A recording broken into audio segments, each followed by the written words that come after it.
Hello, everybody. Welcome back to another Market Open. It is September 11th, 2023, 9:21 a.m. Before we get started, I just want to pay my respects to those who passed today on September 11th, 2001.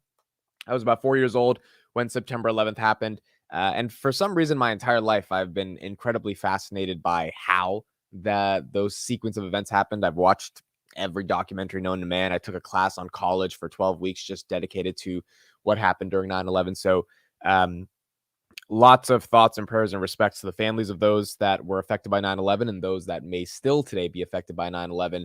Obviously, one of the worst events in the history of humanity, and really what changed the trajectory of how America decided to engage in foreign policy and how everything started, how companies decided to start. Palantir obviously started as a result of 9/11. So massive respects to those who lost their lives on this day. And I am with the philosophy that many people are with, which is to never forget on a day like this. This is one of those things where if you forget about it, you can forget about the terrors that humanity was able to put onto one another. And so the one thing you can do on this day is just never forget and just watch another documentary, go back into that world and see what life was like when that did happen. So thoughts and prayers to everyone who was affected by 9/11. And yeah, thank you all for joining me today on this Market Open. We've got a lot to talk about today. Let me get into it.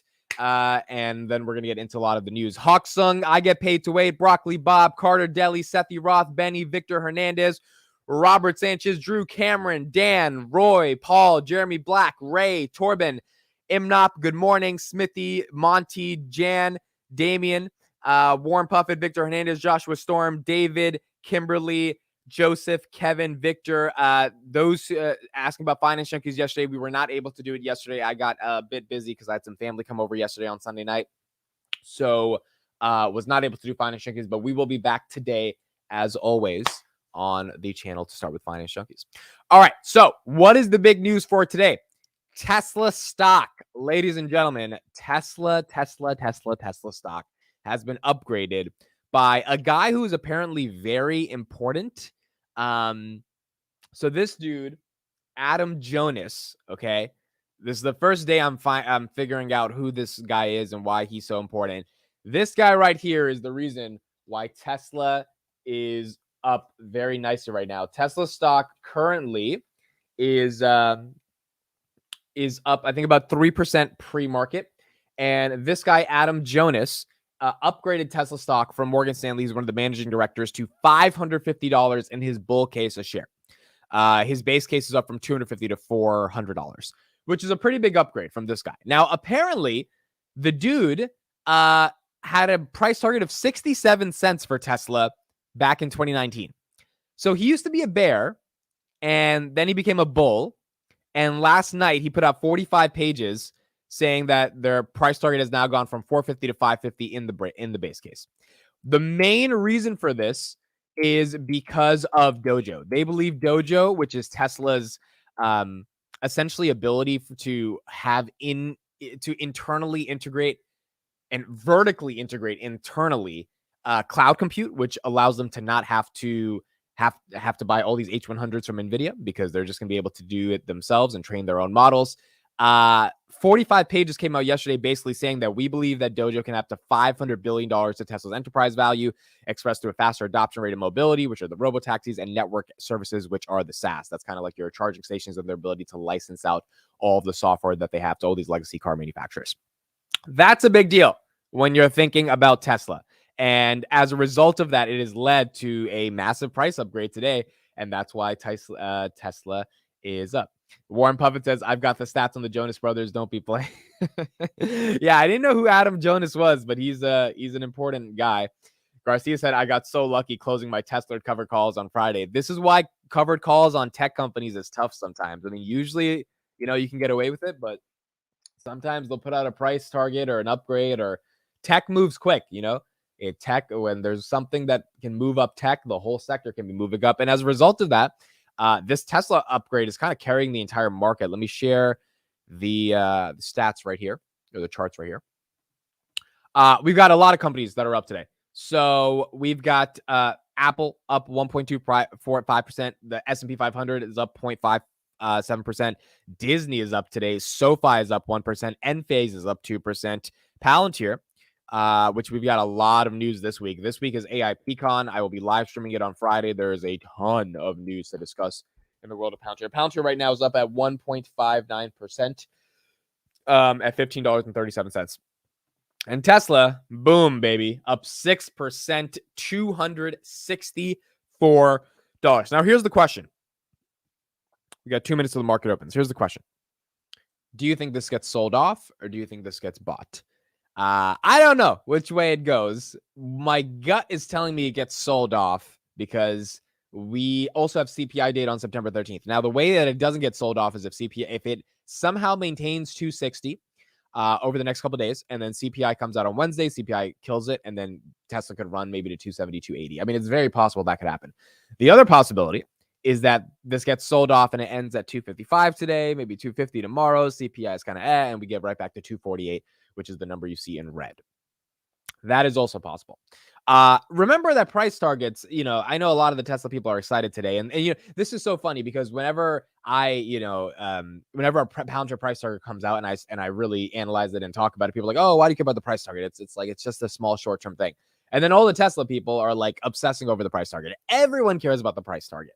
Like the idea that you're just going to ignore reports that come out on the bearish or like if the guy came out with a $10 price target today, which I think he has done in the past, everyone would care about it, right? Even though it's not really that relevant today. So price targets determine a lot of psychology. They determine a lot of how people think about the stock. And really, it's not about the price target. It's about the logic behind the price target. If this guy said 575 or 550 or 520, there's not really that much of a difference. But the fact that he's in the 500s is exciting to people, especially Tesla shareholders, and they want to know what logic he came up with to be able to come to his conclusions.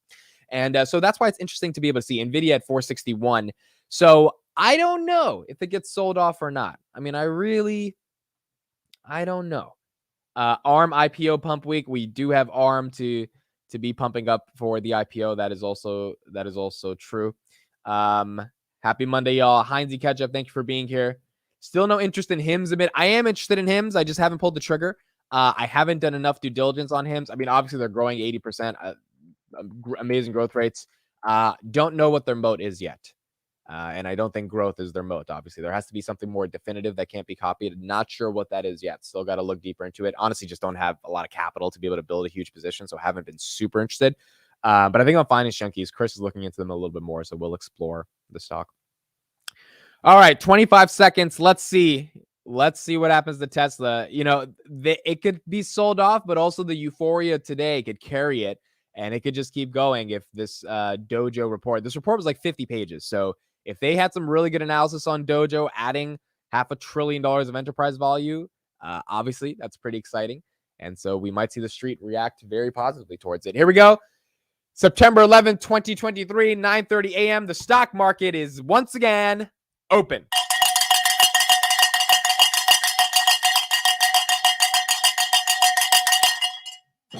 Wake your ass up. Here we go. Palantir at $15.37 opens up 1.55%.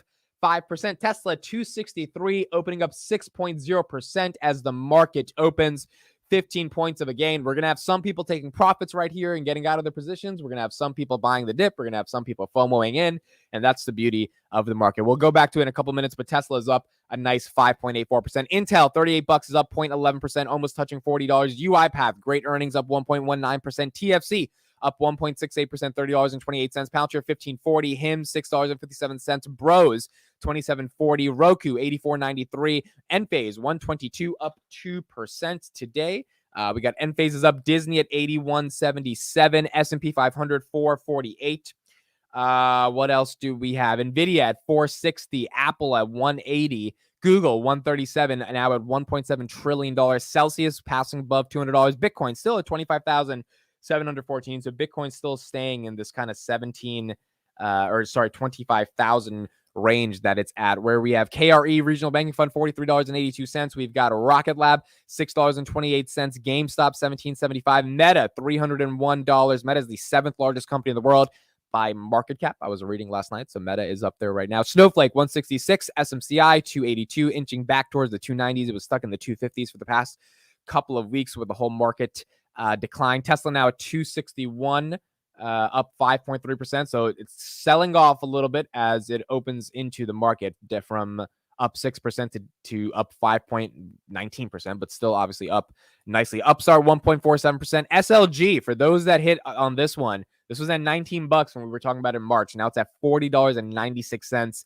Again, this is one of those unique companies that at the time was paying a 16% dividend, was trading massively under book value, had had a $1 billion market cap and $12 billion of assets and $4 billion of long-term debt, and fell from $60 to $19. So you got a lot of capital appreciation from 20 to 40, and you also got the dividend in the meantime. So SLG, congrats to anyone who got into that company. Open Door up 1.46%. Uber at 1.06% at $47. It's a pretty green market as we open up. S&P, well, QQQ's at 375, so Qs are up just a little bit. Let's go to the NASDAQ. NASDAQ is up at 13,891, so that's up 129 points. Apple was going to have their event tomorrow, so they're going to be announcing their iPhone. Obviously, a lot of drama has happened in the world of Apple. China has not only now banned iPhones from the government, they have banned it from local governments, which means not just the federal government, so local municipalities and townships, which sucks for Apple. And on top of that, they banned AirPods. So now you have to buy knockoff AirPods for your knockoff iPhone in China if you work in the government. And someone made a good comment on Twitter. They're like, well, why do you need an AirPod if you don't have an iPhone? It's like, yeah, it's a good point. Why do you need an AirPod if you don't have an iPhone? So that makes a lot of sense. Path up 10%. Wow. That is absolutely incredible. That's amazing. Tesla's market value could surge $500 billion because of its Dojo supercomputer. Now, here's the thing I heard about of Adam Jonas. Apparently, the street really likes what he has to say. So he was a mega bear on Tesla in like 2019, 2020, 2021, and then he changed. Or sorry, 2020, end of 2020 is when he changed. 2021, Adam Jonas says, October, we think Tesla can be a $1 trillion company, a 4-digit stock company. This is before the split, so $1,000 stock. That's when the Hertz deal also comes out. So back-to-back news that pushes Tesla to about $414 a share at its peak. And it was because of none other, right here, October 2021, of Adam Jonas and Hertz coming back together. Hertz, I think they said they were going to buy like, I don't know, 50,000 Teslas or some crazy number like that. And that pushed it over the edge as well. So this was the guy that said Tesla should be worth $1 trillion. And since then, obviously, Tesla stock fell with interest rates coming up, and now he's back. And for some reason, the street really cares about what he has to say. He's one of those analysts that the street takes very seriously. Palantir at 2.7% up at $15.52. So as a result of that, Tesla's up at 5.7%, not been sold off entirely yet, pretty up pretty nicely, because the street respects Adam Jonas. And because they respect Adam Jonas, they're going to give him the benefit of the doubt at giving him a premium when he comes out with a lot of information. So that's why Tesla's up. That's why it's important. Bro, my whole apartment complex hears that bell at 9:30. That's that. Well, they're all awake. It's time to wake up. It's time to get shit going. Alice says hello from Italy, tuning in whilst on holiday. Alice, thank you for tuning in while you're on a holiday. Hope you are enjoying Italy. And you're doing well. I have a video coming out today about Palantir partnering with the 38th best hospital in the world, which is an Italian hospital. So that video will be out in about an hour. Just absolutely insane that Palantir is being able to get these partnerships. So Adam Jonas, the old Jonas brother. Yes, that is correct. So Tesla's obviously up today, doing very well. We'll get back to it in a second. Fubo is doing well. It is up 3%. Congrats to Fubo shareholders. The reason Fubo is doing well is because the Disney chart of communications has not been solved. And as a result of that, people getting their live sports is on Fubo. I had some family come over yesterday, and apparently the U.S. Open was yesterday. I did not know about that. Also, the New York Giants played the Dallas Cowboys, and the Cowboys absolutely destroyed the Giants. So that also happened. But Djokovic won again. Djokovic won. Excuse me, his 24th U.S. Major Open, and a lot of people went to Fubo to watch it because they didn't have Disney. And so this is why the stock is also gaining some momentum here. It's very sticky with the subscribers it gets. And, you know, you could argue that Fubo doesn't have a crazy moat, but if Disney is not going to be on millions of devices and people are going to go to Fubo, then boom, there's your moat. You got a bunch of people accessing live sports that can't access it anywhere else other than Fubo. So from that perspective, that is doing very well. S&P 500 at 448, C3 AI recovering a little bit from its earnings drop, up 0.73%, Disney at $82, SoFi at $8.70. We haven't seen SoFi at $9 in a month now, I think 2 months, really since, end of July. So it would be exciting to see if we can inch up towards that $9, $10 range before we have earnings back in November. Anthony Noto was on the Goldman Sachs conference last week, pretty much said everything you wanted to hear. Deposits are on the right track. Student loans on the right track, loan originations on the right track, their net interest income margins on the right track. Now it's just a question for them to be able to get GAAP profitable, and I think the street's going to give them the respect that they deserve. Apple at 179, NASDAQ 13,886, Tesla at 263, Palantir at 1546. So we got a green market. Green market as we open up today on the market open. Amit, any idea why pharmaceuticals and bio companies move so much? Do you have any insights? From my understanding, biotech has actually been pretty bad over the past year. I think it's the I forgot the name of the ETF, but it's like the XB10 index or something. It's pretty much flat year to date from what I understand, or it was flat in 2022, and then 2023 might be up a little bit more. Biotech companies move off volatility of drug, and until there's any understanding of drug of the use for the drug, then it goes to shit, right? Like ultimately at the end of the day, you want to be able to see that there is a chance for a drug to be approved. If the drug doesn't get approved, then the stock really has nowhere to move. And so rumors are what conclude everything. And I knew this because I was in a biotech for about 4 or 5 years. Really, it was flat unless you got one PR around a potential approval or a potential phase that didn't go wrong, which means the patients didn't die. Outside of that, there's nothing for there. Pharmaceutical companies, it's a different story. I think pharmaceutical companies, there's just a ton of different news that happens day to day. Like Eli Lilly, I was looking at yesterday. Take a look at this. Eli Lilly, I did not know about this. People familiar in the pharmaceutical space probably know their name. They're the 11th biggest company in the world, or 10th biggest company in the world. Yeah, right under Meta at $556 billion. I did not know that. And so pharmaceuticals in general don't do as well as tech, but when things are going to come out like drug results or anything that moves the market, pharmaceuticals can do very, very well at that point.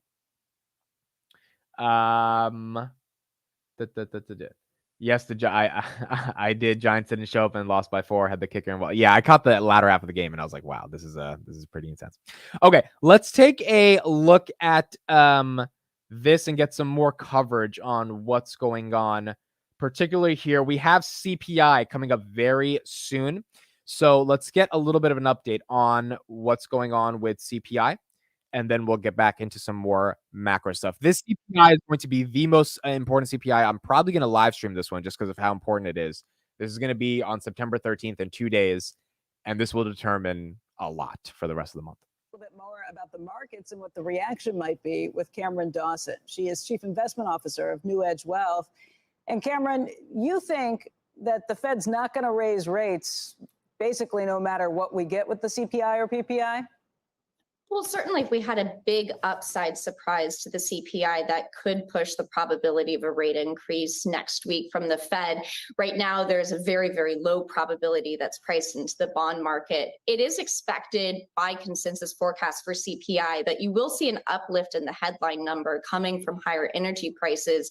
And it's quite a bit of an acceleration, up to 0.6% on a month-over-month basis. That's likely enough for the Fed to hold for another month. But really, then it's a question of what happens to the 2024 forecast, because we do get an update to the dot plot at this September meeting. And the Fed has 100 basis points of cuts already baked into the 2024 forecast. If we continue to see CPI remain elevated above their target and growth remain robust, it really does raise the question if that forecast is far too aggressive. Yeah, that's what a lot of people. So in general, I agree with her. I agree with the investment banker Barbie, as Garcia calls her. I think she's 100% correct. I don't think we're getting a rate hike at all based on what happens on September CPI. So I think that's going to be extended into November if it does happen. The problem is if the CPI goes absolutely horrible, which it shouldn't, because used cars are coming down, rents are coming down, etc. If CPI somehow is just so bad, like it's up month over month, then the probability does increase for September. But in general, most analysts are thinking that September the Fed will skip. People may start wondering. The Fed, if you talk to Fed officials, most of them keep saying higher rates for longer. the market may be ignoring the for longer part of that because the idea of rate cuts anytime soon, that may be a fantasy. And then it's a question, of course, of if that matters for the equity market, because what we've seen this year is effectively that same thing play out, meaning that we have had higher rates for longer. If you went back to the forecasts for the Fed path at the beginning of 2023, we would have already been in an easing cycle right now, meaning that there were cuts priced in to start in July. Of course, that hasn't materialized, but at the same time, you've seen a big uplift to equity markets driven by valuation expansion. So if we don't get the easier, kinder Fed in 24, will that matter for equities? And I think that's probably the biggest question facing the equity market going over the next few months. What do you think? I agree. I ultimately agree. This CPI is going to determine a lot of things. Even if it's a little bit higher, we shouldn't be in a bad situation. But if it is substantially worse than what everyone's expecting, then the probability for a Fed rate hike is definitely increasing. But all in all, the Fed doesn't want to raise in September. They want to pause it, and they want to see what happens in November. And if we get a November pause, we might have an end of the year rally. But if not, then obviously the end of the year is not going to be as fun as we all want it to be, given inflation is still not solved. Used cars are down about 15%, and they need to fall another 30% for us to be back to pre-pandemic levels. That's a big indicator. The average price for a used car right now is still 35 grand. It needs to come down to 25 grand. Obviously, the average price for a new car is almost at 41 grand, which is insane. So those prices need to come down, but it is lagging in the Fed's indicators, and rents are coming down substantially, especially with new inventory hitting the markets for housing. When that factors in, those two are some of the biggest elements of CPI. When that tears CPI down, we might actually get closer to having a real two handle on CPI that's sustainable. Now, we also have an acquisition, ladies and gentlemen. We have an acquisition. If you're just tuning in, we officially have an acquisition. I don't know if you've heard of this acquisition today, but it is true. I am willing to bet none of you are going to benefit from this acquisition, meaning none of you have held this stock. And if you did, then congrats to you. Twinkies have been acquired today. Twinkies, you know, that thing with all the white stuff in it that you eat? Twinkies, they have been acquired today. Hostess Brands Inc., ticker symbol TWNK, is up 18%. They have been acquired for $34 a share. And they have been acquired by Smucker for $5.6 billion. So the iconic Twinkies brand and all of the Hostess companies or Hostess brands of food underneath it. Smucker has agreed to pay $34.25 or $5.6 billion for Hostess brand. So those Twinkies, those cupcakes, as you can see, they are now owned by someone else. Jelly maker JM Smucker is buying Twinkie. Hostess shareholders will receive $30 in cash and 0.03002 shares of Smucker stock for each share that Hostess they own. Smucker has also agreed to assume Hostess's debt of roughly $900 million. This is going to close in January. Let me know if you own Twinkie stock. I didn't. I'm willing to bet no one here owns Twinkie stock, but I could be wrong. So let me know if you own Twinkie stock. That's see, this is some of those things where when you do real due diligence, you're like, maybe there's opportunities in Twinkies, and then you hold on to it, and you never know what happens. Let's actually look at their stock performance for a while just to see what it was like. What did you get paid to own the stock? So let's look at it for the max. Okay, so it opened up in 2016. Oh, they went public in 2016. Wow, I thought they would have been public for like a decade or something. This guy, okay, so they went public at $11 in 2016. So it's a 3x if you held on to it till acquisition. For how many years?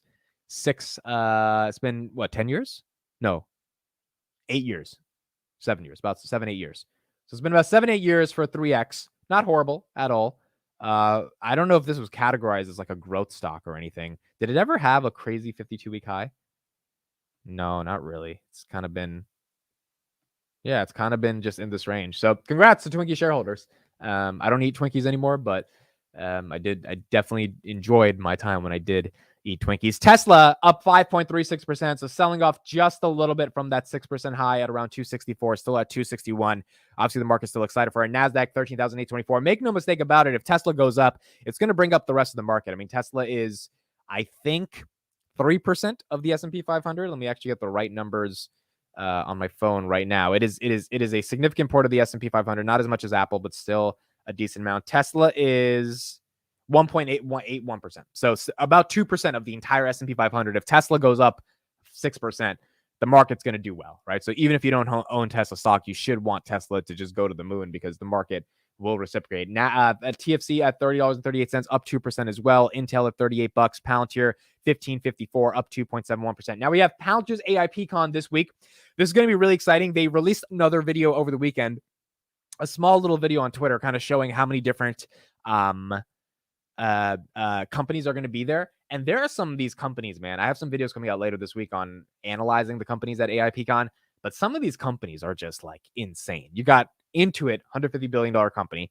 You've got obviously Sampo Japan, right? Large insurance company. Then you got Miller's Ale House. This is like a Applebee's restaurant brand. You've got the largest railroad manufacturer between Canada and the United States. And then you have another company called Ferrovial, which is a huge supply chain, logistics, and transportation company.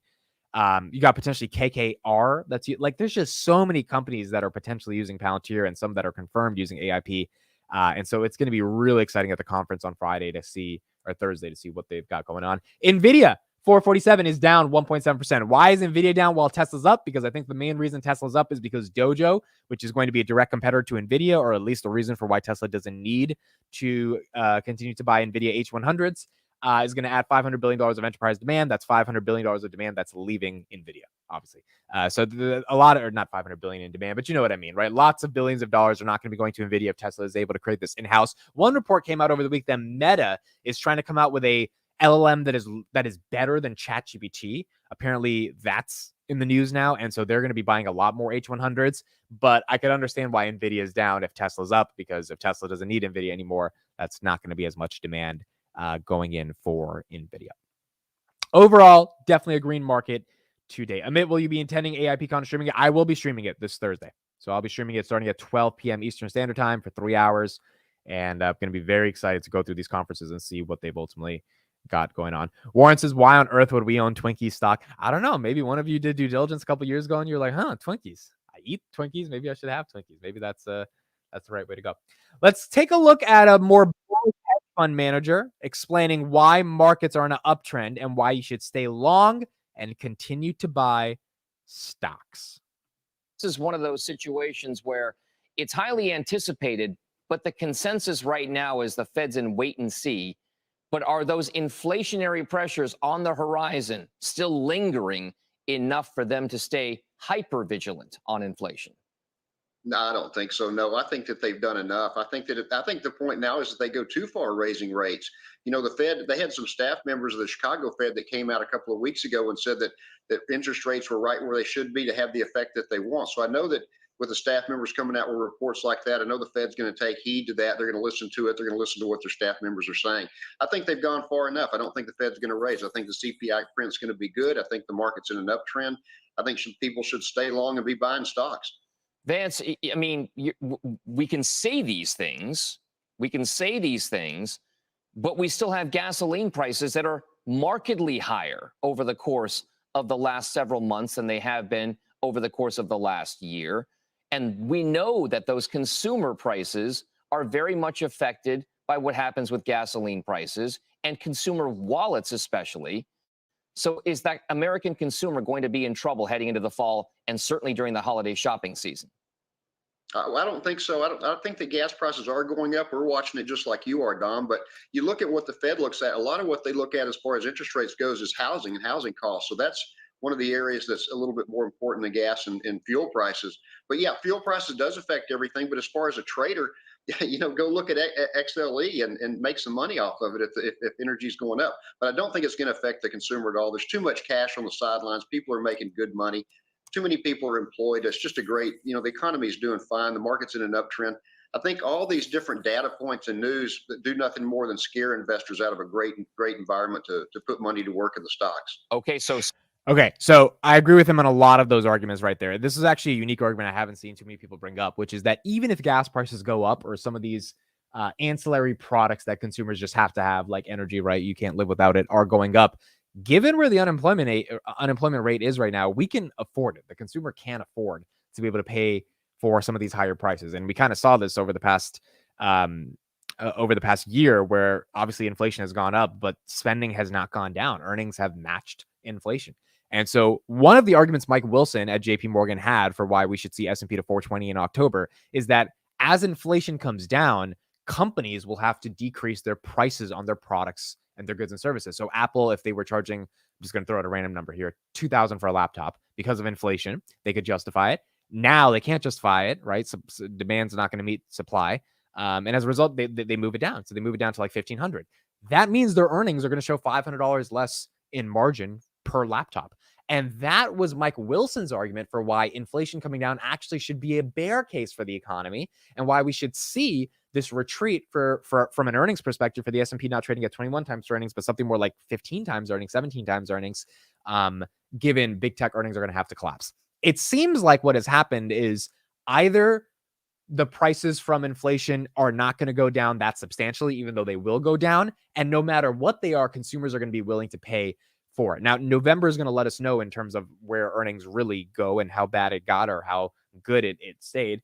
But if the consumer is willing to pay, which we've seen throughout the past 6 months, the consumer is willing to pay, then you just don't have an economy that's at the point where it's, in this dire situation. The variable that affects it is unemployment going up. If unemployment continues to inch up, it's at 3.8, it was at 3.4, we get to 4.5, 4.6. Now you're seeing a little bit more of like, all right, what's going on here? And that's the beauty. If the Fed can get inflation down without unemployment getting to that level, that is your soft landing. The question is, is that going to be able to happen? Last story for the day that we got to talk about here. Kramer said he didn't like the Tesla price target. Interesting. So Kramer doesn't like it. Maybe that's a good thing. Kramer also said he likes Snowflake, which is a great thing. You've got Daniel Zhang stepping down from Alibaba. Daniel Zhang, the former head of cloud at Alibaba, he was going to potentially become chief executive. He is leaving the company's cloud division. This is why Alibaba is down today at around 3%. On top of that, they're down for a myriad of reasons of what's going on in China right now. It is a hard time to own Chinese stocks, in my opinion, not only because of what we're seeing from a macro perspective, but there may be a world in which, and I was doing a lot of reading about this over the weekend, where we are entering a tech war with China in terms of the United States. Alibaba now down 1% on the day. And that tech war consists of China making very evident that they want to invade Taiwan by 2027. That was the article I was reading, that they are making a definitive proclamation that by 2027, they are planning to invade Taiwan. If that's the case, every company that does business in in China is just going to be, it's going to be a totally different world, right? And so a lot of these Chinese stocks, it's just hard to buy. And not only that, Tesla and Apple have a ton of exposure in China as well. And so it's just something to really think about when you buy some of those companies in terms of what the long-term impact going to be if they were to do something like invading Taiwan, or if the hostile relations in terms of retaliation would get worse between China and the U.S. Remember, the reason China is banning iPhones is because the U.S. banned specific semiconductors from entering into China because we were afraid their military would be able to get that technology, and we also sanctioned the crap out of Huawei. And so that is kind of the tensions that are going on right now, carried over from the Trump administration now and the Biden administration, and definitely going to be in the next administration as well. Tesla up 6.3% now at 264. So the small dip to 260 got eaten up, and now it's up even larger than it was when it opened up in the market. Fubo at 9.7%, almost up 10% on the day. NASDAQ 13,894. Palantir up almost 4%, 3.6, 1568 on the day. Where's SoFi? SoFi is up 875. Look at that. 2.28%. SoFi now in the 870 range. All right, not bad. Pretty decent green market. Not bad at all. That was a Freudian slip amid. Do you wish Trump was president? I don't know who's going to win the presidency. All I know is if it's Trump, Biden, Vivek, whoever it is, the China stuff is not gonna leave overnight. I mean, I don't think any president can resolve that stuff. It's just only going to get worse. And I think as an investor, you have to really think about that. Just because your stock is green today doesn't mean that it doesn't have a shit ton of China exposure. And that China exposure, overnight, your product could be banned in China from government officials. I mean, like that stuff. If China wanted to ban the iPhone for everybody, they could ban the iPhone for everybody. They don't care, right? They could do it. They don't give a shit. Now, obviously, they're more practical in the context of what is working in their economy, but they're also ideological more than they are practical. So it's just something to think about when you're investing in companies that are heavy in China. Most Americans buying China stocks have never been to China and don't understand at all how business operates. They're just pure greed based on volatile big green candles. I agree. I actually have a friend who works in China and Italy, and he tells me a lot about some of the different stuff that goes on. So he's there and he's like sees what happens on the ground. Most investors don't, right? They just see the green candles and they think there's a market opportunity, which I understand, but it's not always the best way to kind of do it. Okay, that is it for me. Thank you, ladies and gentlemen. We'll be back with Finance Junkies tonight at 7 p.m. on the Finance Junkies channel. I'll just put that in the description, or I'll put that in the chat for those who are not subscribed to that. Please make sure you subscribe. I'll have a couple of videos coming out on Palantir a little bit later today. We'll have the Palantir daily stream at 8 p.m. Eastern Standard Time, and we'll have a couple more episodes talking about some of the new news in the world of Palantir later today. That is it. Hope everyone had a great day. Congrats to Tesla shareholders. You are up. Let's see if this run-up can sustain itself over the next couple of days. CPI is coming out on Wednesday. Going to be very, very big for the markets. I'll be live streaming that at 8:30. That is going to be one of the most interesting days, I think, in the entire year, because that determines a lot about the Fed trajectory. So we'll keep going from there. Thank you, everybody. I appreciate it. Have a great Monday, and I'll see you a little bit later today. Bye, everyone.